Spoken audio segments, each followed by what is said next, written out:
What's up, everybody? You are watching the J-Red Show on YouTube. Breaking news, the Buffalo Bills have fired Sean McDermott. McDermott leads Buffalo with a 98-50 record. He got the Bills to the playoffs every year except for his second year. And this was after the Bills went 17 years without playoffs before him. So it's bittersweet, and it is safe to say that Sean McDermott is a good coach. However, he's 8-8 in the playoffs. Those 8 wins are the most in NFL history by a coach that failed to get to the Super Bowl. So he is a good coach, and Bills fans should be thankful for him. But he hit a ceiling. And just the Broncos game. Yes, they were screwed by officiating at the end. But at the end of the day, they just made too many mistakes. They were unprepared. And in a year where the Bills did not have to face Patrick Mahomes, Joe Burrow, or Lamar Jackson in the playoffs, they just couldn't get the job done. And that's probably why Sean McDermott is being fired.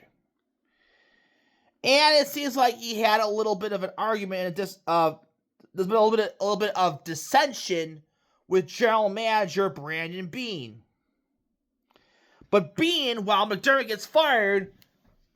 got fired, Beane gets promoted to president of football operations. And this pissed off a lot of Bills fans. I mean, to me, Beane's in the same position as McDermott. I think he is a good GM. But, like McDermott, he has hit a ceiling. And he has made a lot of mistakes. With the drafting. With free agent signings. Outside of Josh Allen and James Cook, they probably don't have a top 10 player on their roster.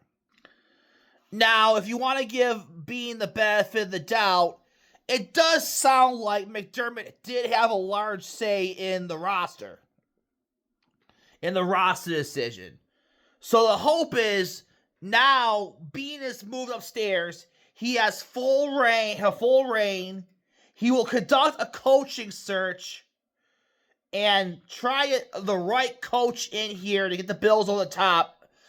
And maybe hire a general manager under him. So I can understand why Bills fans are upset at maintaining Brandon Beane. But I'm kind of in a let's wait and see. And according to Jeremy White, it seems like the target, which I think is the best option, is Seahawks offensive coordinator Clint Kubiak. Kubiak runs a fantastic offense in Seattle. And I think he would be great with Josh Allen. He does lack experience, so that's a little bit of a concern. But he's probably the best option the Bills could have going forward. Yeah, I think Kubiak's probably the best option. Other options are promoting Joe Brady, which no one would like, but fortunately it does sound like he's getting more interviews with the Baltimore Ravens. Davis Webb, maybe. Maybe they could get Mike Tomlin, which I would not like. Brian Daboll. I'd be okay with Daboll as an offensive coordinator, but he was a disaster with the Giants. Keep an eye out for Nate Shaughnessy. I will, if possible, I'd like to see that they get Shanahan out of San Francisco. There's been friction between Shanahan and Lynch, so that's probably my second favorite option behind Kubiak. Like I said, Daboll, I think he'd be a good offensive coordinator if they could get him as an offensive coordinator. Looks like Joe Brady's out, so.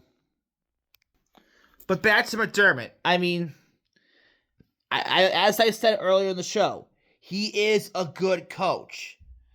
And he deserves a lot of credit from turning the Bills into a tire fire, into a legit football program. But year after year, the defense just folds. Every time they've lost in a playoff game the last couple of years, they'll allow like 30 points. He's supposed to be a defensive-minded coach. And it just seems like every year he chokes under pressure and just allows too many defensive meltdowns. Another fourth quarter lead blown, and that's why he had to go. So, what are your thoughts? Hit me on Twitter at JRedShow. On to the Buffalo Sabres, who lost 2-1 to the Carolina Hurricanes today. They have not won in Raleigh, North Carolina since 2016. 10 years from, which is 10 years from now, and 10 years when they lost to them in 2006. I mean, they had a pretty good effort. Pretty much it was just a game where Carolina's goalie just stole it. Tage Thompson looked like he had a goal. Both the Sabres announcer and the TNT announcer yelled goal, but somehow Hurricanes goalie Brandon Bussey made the save. That guy is a fantastic goalie. He made 17-18 saves, 18-3-1, 2.200 save percentage. It looks like the Hurricanes finally have a goalie. As for the Sabres, they lost 2 in a row. No time to panic yet, but they have a lot of games coming up before the Olympic break. And after the Olympic break, Jarmo Kekalainen just has to be really aggressive and make a big trade to try to end this playoff drought. I mean, there's no reason to panic yet. Even though they lost, they still look good. But there are some reasons for concern. I mean, they still have a long way to go. They've been red hot ever since they fired Kevin Adams. But now it seems like they're falling back to earth a little bit. They only lost 2 in a row. They got Nashville coming up next, so that'll be hopefully a get-right game. So, what are your thoughts? Hit me on Twitter at JRedShow. Indiana defeated Miami to win the national championship. Their first ever national championship. For all the criticism of college football, it's nice to see some actual variety. And a team win its first national championship against a team that hasn't won a national championship in 25 years. Kurt Sinighetti had a feel-good story. They're probably going to make a movie out of him, the way he turned around Indiana. Just a great feel-good story. And it's very fair that this came down to the wire and ended with a game-winning interception. What a way to end that movie. I mean, like I said, college football has a lot of problems, but with a few tweaks, they can get back on track. Anyhow, what are your thoughts on sports? Bills, Sabres, college football, anything? Hit me up on Twitter at JRedShow. College football, NFL championship, AFC championship, New England versus Denver, which likely means the Patriots are going to go to the Super Bowl since Broncos missing their quarterback.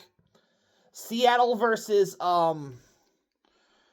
Rams. I'm rooting for the Rams because of a football poll, but I don't know. Maybe I think Seattle's the favorite to win it all because I think they're just the most complete team. But I wonder if Bills fans should be rooting for the Seahawks to lose to try to get a hold of Kubiak. Anyhow, what are your thoughts? Hit me on Twitter at JRedShow, and I'll see you later.